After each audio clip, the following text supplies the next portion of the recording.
합니다. 함께 기도하겠습니다. 은혜로우신 하나님, 우리들을 붙잡아 주시고 인도해 주시고 이끌어 주시니 고맙습니다.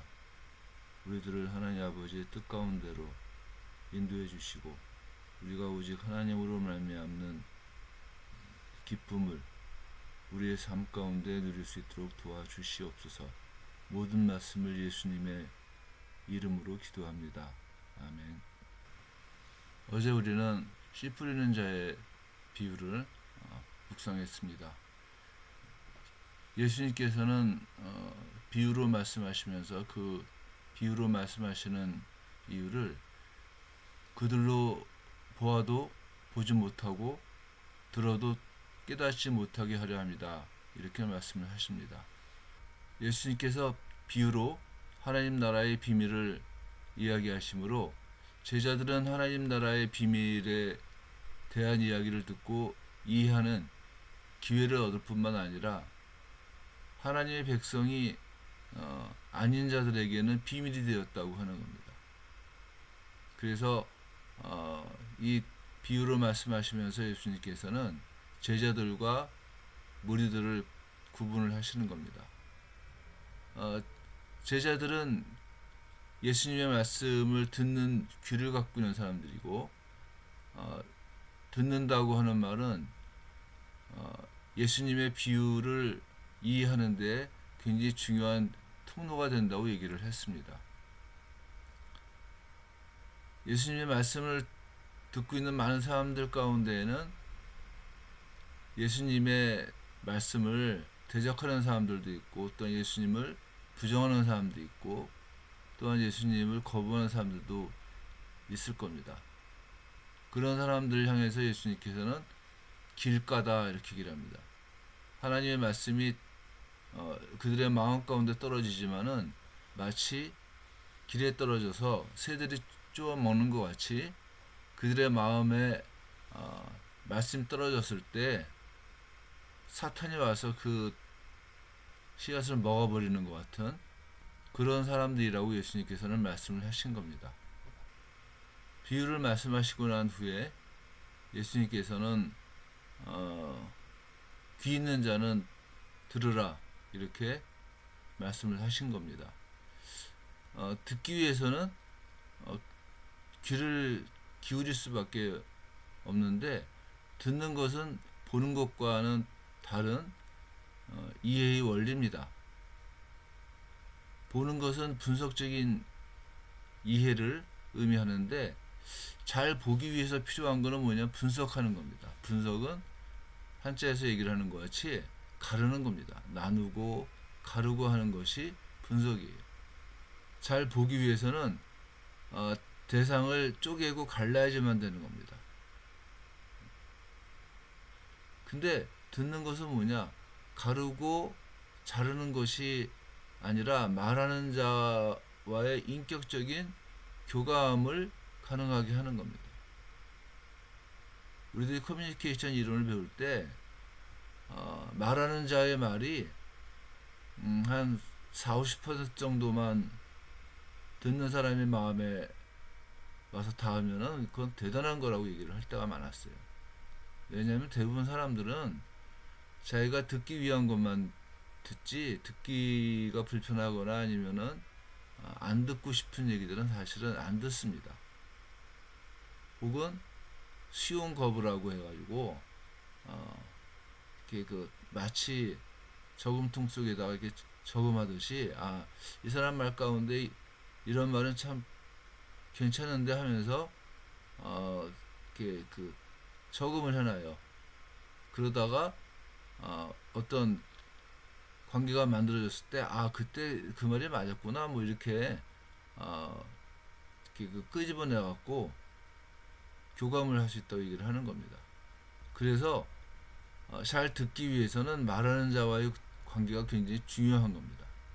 오늘 말씀은 누구든지 등불을 켜서 그릇으로 덮거나 평상 아래 두지 아니하고 등경 위에 두나니 이는 들어가는 자들로 그 빛을 보게 하려 함이라.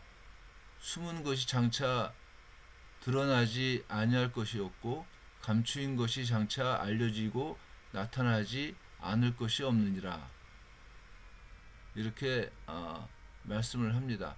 마가복음 4장 1절부터 20절에 씨 뿌리는 자의 비유에 나오는 씨는 하나님 말씀인데, 오늘 묵상할 말씀 가운데에서 등불은 뭐겠습니까? 그 하나님의 말씀을 지칭하는 것이고, 또 그 말씀은 감출 수 없다는 겁니다. 또 감추어서도 안 된다고 얘기를 하는 겁니다. 그래서 예수님께서는 누구든지 등불을 켜서 그릇으로 덮거나 평상 아래 두지 아니하고 이렇게 말씀을 하시는 겁니다. 하나님 나라의 모습은 드러나는 겁니다. 하나님의 말씀이 드러났는데 그것을 그릇으로 덮거나 평상 아래 두어서 사람들이 보지 못하게 억지로 만드는 일들은 씨 뿌리는 자의 비유에서 말씀하시는 것 같이 가시밭이나 돌밭 같은 그런 그 마음의 밭이라고 생각을 할 수가 있는 겁니다. 하나님 나라가 나를 통해서 드러나는 것이 두렵거나 혹은 하나님 나라의 말씀을 순종해 나가는 것이 나한테 많은 손해를 끼친다고 생각한다면은 그 등불을 켜서 그릇으로 덮거나 아니면은 평상 아래에다가 놔두지 않겠습니까? 근데 이 예수님께서 원하시는 건 뭐냐? 그 등불을 모든 사람들이 볼 수 있게 만들라 이겁니다. 우리들을 통해서 그 빛이 온 땅에 나타나야지만 된다 하는 거예요. 그래서 바울은 믿음은 들음에서 나며 들음은 그리스도의 말씀으로 말미암는다 이렇게 얘기를 하는 겁니다. 듣는 것은 인격적인 관계에서 나타나는 일이고, 또한 하나님의 말씀을 듣는 것은 하나님과의 인격적인 관계가 맺어졌음을 의미하는 것입니다. 때문에 이 관계가 확인되었을 때는 누구든지 그 빛을 볼 수 있게끔 만들 수 있다는 거예요. 그래서 하나님 나라의 모습이 내 삶 가운데 온전하게 나타날 수 있다고 하는 겁니다. 하나님 말씀이 우리의 마음에 떨어졌을 때 좋은 땅의 특징은 뭐겠습니까? 열매를 맺는 겁니다. 열매를 맺는다고 하는 얘기는 무슨 얘기입니까?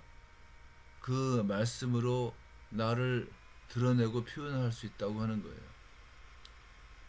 열매를 맺기 위해서 삶의 모든 문제를 하나님께 맡김으로 말미암아서 모든 염려를 다 주께 맡김으로 아픔이 치유될 수 있고 또 삶의 변화가 나타날 수 있다고 하는 겁니다. 삶이 변한다는 것은 말씀의 빛에 노출되었다고 하는 겁니다. 그 말씀 가운데 노출되었을 때 하나님 백성으로서의 열매를 맺을 수 있다고 하는 겁니다.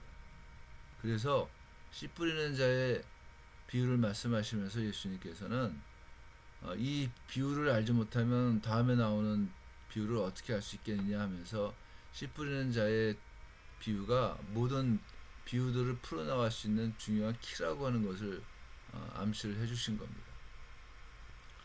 우리는 하나님의 말씀을 받습니다.